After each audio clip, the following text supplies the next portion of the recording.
Hello friends, welcome to doctor Aparna's homeopathy. मी doctor Aparna. तर आज आपण डिस्कस करणार आहोत सगळीकडे चर्चेत असणारा विषय म्हणजे विटामिन B12च्या कमतरतेमुळे होणारे आजार किंवा लक्षणे आज आपण बघणार आहोत. तर सगळ्यात पहिलं लक्षण असणार आहे खूप जास्त थकवा जाणवणे किंवा रात्रभरात 8 तास झोप घेतली तरी सकाळी झोपलेलंच शरीर जाणवणे किंवा सतत दुपारी पण झोप येते असं जाणवणे. दुसरं लक्षण असणार आहे ज्याच्यामध्ये खूप जास्त अंग किंवा हातपाय दुखतात किंवा सुया टोचल्यासारखं दुखणं, ह्याला आपण दुसरं लक्षण म्हणतोय. तिसरं लक्षण असणार आहे केस गळणे किंवा पुरुष किंवा स्त्रिया त्यांच्या कामामधील गोष्टी कुठे ठेवल्यात हे विसरणे. चौथं लक्षण असणार आहे आपलं अंग पिवळसर पडणं किंवा पिवळसरपणा त्याच्यावरती दिसणं. पाचवं लक्षण असणार आहे सतत तोंड येणे किंवा जीभ लालसर दिसणे. तर ह्याच्यासाठी तुम्ही नॅचरल ड्रायफ्रूट शेक कंझ्युम करू शकता रोज. त्याने महिनाभरात तुम्हाला तुमचं B12 जाणवेल.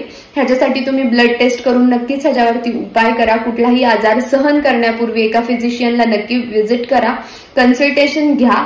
आणि तुम्हाला काही क्वेरी असेल तर नक्की मला मेसेज करा, DM करा, लाईक करा, फॉलो करा आणि शेअर करा. थँक्यू.